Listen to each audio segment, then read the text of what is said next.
My name is Baldwin. I'm a custom tailor, a fashion designer, and also an instructor.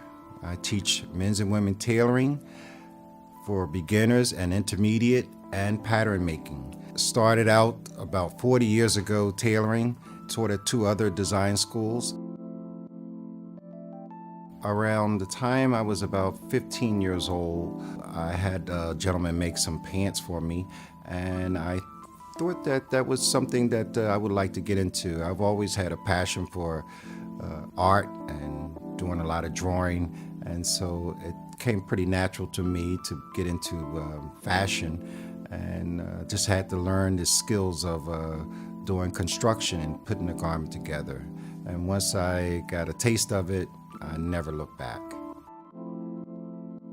Menswear was my forte. I found that that was one of the more difficult things to do, but it wasn't a lot of designers and people who sewed did menswear. Menswear is a little bit more complicated in some ways than it is women's wear. I joined a designer guild back in the 80s. They had a lot of women's wear designers in there, so I decided to stick with the menswear instead of showing women's wear in some of the fashion shows that we would put on. And it just was one of those things where I didn't have a whole lot of competition because there wasn't a lot of people that did menswear well.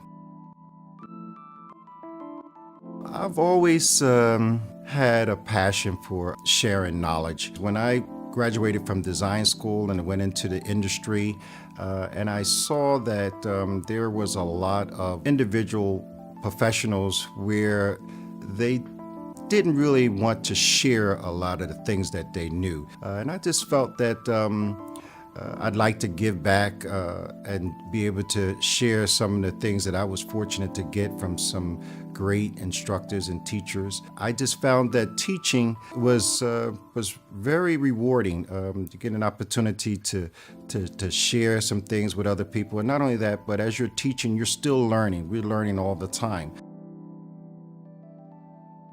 Here, I have the visibility. I'm in a great location here on Fabric Row, where I'm exposed to everyone that is into the fashion industry. They typically come on this block one way or the other. I think it's a wonderful idea. The owner of Katika, he came into my store one day and he introduced me to the concept that he was trying to put together, and I thought it was an amazing idea. I think that there's a lot of individuals like myself, professionals, that people are going out trying to seek someone that's going to be able to put together a nice suit or a pair of slacks for them and do it well. Well, I would say that, try to get an opportunity to work with another designer that is experienced, preferably doing some type of internship or an apprenticeship. Is the best way to get an opportunity to practice your craft without going bankrupt, going to some of the other institutions that may be around. Not to say that it's nothing wrong with it, but you'll have an opportunity to get hands-on experience and have an opportunity to see some of the pros and the cons of this particular profession.